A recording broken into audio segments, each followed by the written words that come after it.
Kerajaan Medang atau Medang Kamulan didirikan oleh Empu Sendok pada abad ke-10.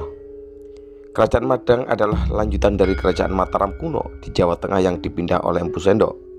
Empu Sendok sendiri memindahkan pusat pemerintahannya ke Jawa Timur karena alasan keamanan dan faktor alam. Namun, Medang Kamulan akhirnya hancur setelah diserang Kerajaan Sriwijaya dengan bantuan Raja Worawuri. Di akhir kekuasaan Medang Kamulan yang dipimpin oleh Dharmawangsa Teguh pada saat pernikahan anaknya yang dinikahkan dengan Prabu Airlangga, terjadilah peperangan antara Kerajaan Worawuri yang dibantu oleh Sriwijaya untuk menyerang Kerajaan Medang. Di situ ayah dari istri Airlangga meninggal dunia, yaitu Dharmawangsa Teguh. Atas bantuan daripada Narutama dan Airlangga berhasil melarikan diri di gunung-gunung dan sempat bersembunyi di lereng Gunung Pujangan, bahkan sampai ke Pujangan di wilayah Sendang Made. Bahkan sempat beberapa tahun di Sendang Made. Kali ini kita akan menelusuri wilayah daripada tempat persembunyian Prabu Airlangga selama beberapa tahun di wilayah itu, sampai akhirnya Prabu Airlangga mampu untuk merebut kembali kekuasaan.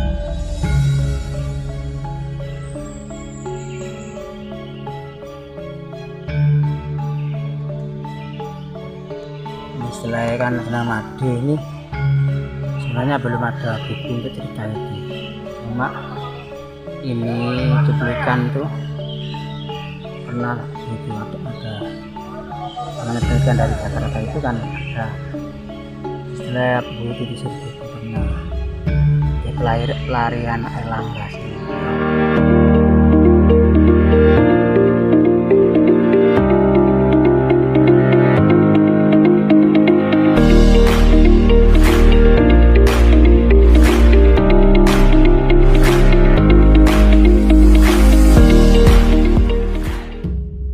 Sendang Made menjadi destinasi wisata di Kabupaten Jombang, Jawa Timur karena tempat ini masih asri dan adem. Sumber air di Desa Made, Kecamatan Kudu ini konon menjadi tempat pelarian Raja Airlangga. Sendang Made terletak di lereng Gunung Pujangan di wilayah utara Jombang, jaraknya sekitar 28 km dari pusat kota Santri. Untuk mencapai tempat ini dibutuhkan kurang lebih 54 menit perjalanan menggunakan sepeda motor. Sumber air yang ditetapkan sebagai situs purbakala ini tergolong masih asri dan sejuk karena banyak pohon besar yang tumbuh di sekitarnya. Terdapat 7 sendang di tempat ini, ya, airnya jernih dan segar, yaitu Sendang Derajat, Condong, Kamulian, Pangilon, Gede, Omben, dan Sendang Payung. Di balik ademnya tempat ini terdapat cerita yang melegenda dan diyakini sebagian orang, yakni tentang pelarian Raja Airlangga, pendiri kerajaan Kauriban atau Daha atau Panjalu. Konon Airlangga pernah tersembunyi selama 3 tahun di Sendang Made.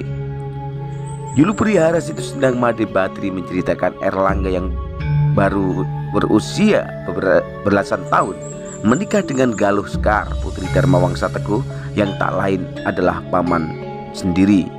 Dharmawangsa Teguh merupakan penguasa kerajaan Medang yang berpusat di Watan. Sedangkan Airlangga putra pasangan Raja Udayana dan Mahandradatta, ayahnya menjadi raja dahulu dari Wangsa Mahawarmadewa, ibunya putri Raja Sri Mangkutawangsa Wardana, penguasa kerajaan Medang periode Jatim dari Wangsa Isana.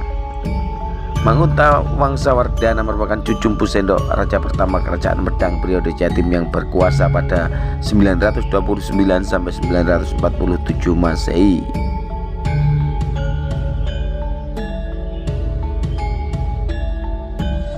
Berdasarkan isi prasasti Pucangan yang saat pernikahan Erlangga berlangsung di ibu kota kerajaan Medang, terjadi pemberontakan Raja Wurawuri berasal dari Lawaram, sekarang desa Ngloram Cepu Blora, yang bersekutu dengan Sriwijaya.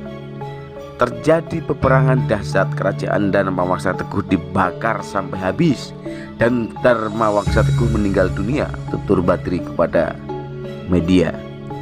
Kala itu Raja Erlangga dan istrinya berhasil kabur bersama pembantunya Mpu Narutama, beberapa dayang atau gadis pelayan istana dan prajurit. Menurut Badri, mereka sempat bersembunyi di beberapa hutan pegunungan seperti Wonogiri, Jateng, serta Gunung Wilis, Gunung Mas Kumambang, dan Gunung Klotok Kediri. Di sana tak lama kemudian ia tak nyaman sehingga pindah ke timur sampai di Gunung Pucangan atau Gunung Pangwat. Erlangga berganti nama menjadi Mbah Joyo untuk menyamar sambil mengamen. Di Pucangan membuat prasasti, ada mata airnya dinamakan Sendang Dharma, sekarang menjadi Sendang Derajat.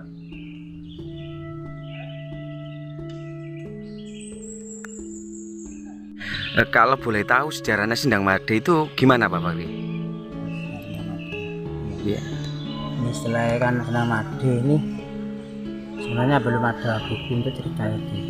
Cuma ini cuplikan tuh pernah itu ada namanya penelitian dari Jakarta itu kan ada istilah Bu Titi Sirgi itu pernah di pelarian Erlangga sini atau penyamaran Erlangga ke sini.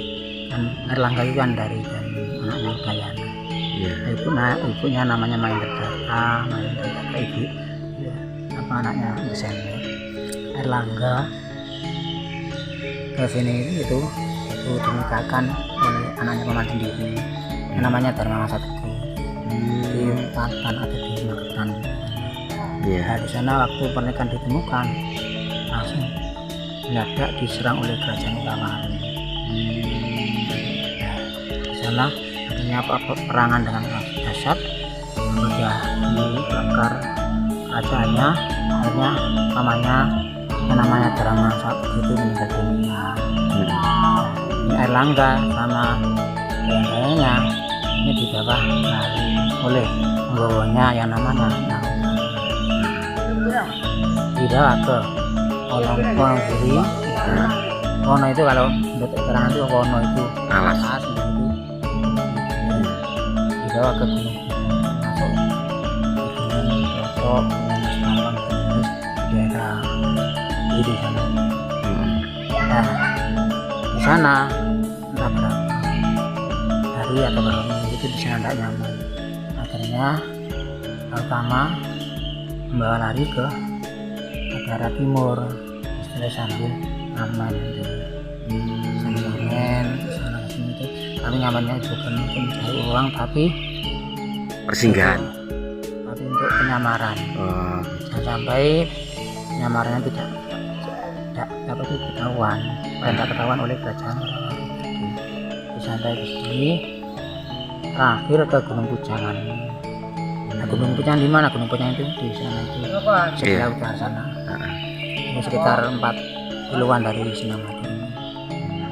Di sini samping lari ke sini ya untuk menyamar sebagai pengamen. Ini juga bergabung di Gunung Pucangan. Nah, Gunung Pucangan kemana? Di sana di utara itu. Nah, termasuk air apa termasuk Sendang Made ini termasuk air yang Gunung Pucangan. Juga termasuk wilayah Gunung Pucangan. Nah, entah Erlangga itu tapanya di mana coba belum tahu. Tapi di sini ada yang katanya Pak Juru Kunci Supono itu ya di sini termasuk pertapaannya Erlangga. Sendang Made ini. Sendang Made jelasan Erlangga itu. Nah, di sini sekitar 3 tahunan Erlangga di sini. Bertapa ya. Di sana bertapa. Tirakat. Terus ngisi kekuatan juga. Sambil ngamen juga. Nah, seperti kayak Sendang Made-nya ada 7 mata air Iya. Sendang, ada sendang condong, sendang apa itu, sendang raja, sendang pemulihan, sendang payung, sendang ini nilon, sendang gede, sendang pondok. Ada 7 sendang. Itu kegunaannya masing-masing. Ada untuk seperti sendang condong untuk memasak, sendang Kebutuhan memasak ya. memasak gitu ya. Cuma di sekarang masih ada yang meyakini kalau ada orang itu punya hajatan tuh ya, punya hajatan masuk kalau khitanan, sunat apa itu pernikahan itu, kalau mau hajatan itu ke sini dulu, nyadran dulu atau berdoa sini. Berarti disakralkan sama penduduk sini ya. Ini membawa ayam panggang gitu. Setelah apa itu, sebelum didoakan nanti di apa itu sebelum di apa itu berdoakan ya, ambil air dulu di sendang penuh itu, entah satu trigen entah satu aqua itu untuk campuran untuk memasak itu. Nah, itu sampai sekarang masih digunakan, Masih berlaku ya. masih berlaku. Terus seperti sendang raja, sendang penuh itu ada dalam masing kegunaan. Jadi fungsi daripada Sendang Made ini, fungsi utama adalah tempat peristirahatan atau tempat untuk bersembunyi sambil tirakat kan ya. Ya, Dalam masa pelarian ya, sama Pati Narutama itu ya. itu ada orang sini tuh kayak apa itu, punya apa itu, tahu bicara sendang Made ini. Jadi sebelum air langgar ini tuh sudah ada pertutaan ini, jadi untuk Sendang Made ini, jadi untuk peribadatan kita sini. Sebelum itu makanya air langga, terus apa tuh Narutama memilih Lembu Cami. Cuma di sini sudah ada istilah perguruan atau tempat untuk peribadatan di sini.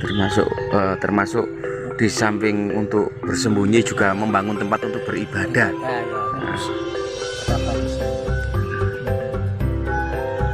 Ya udah, terima kasih Pak Bakri ya informasinya. Ya, sama-sama. Semoga bermanfaat.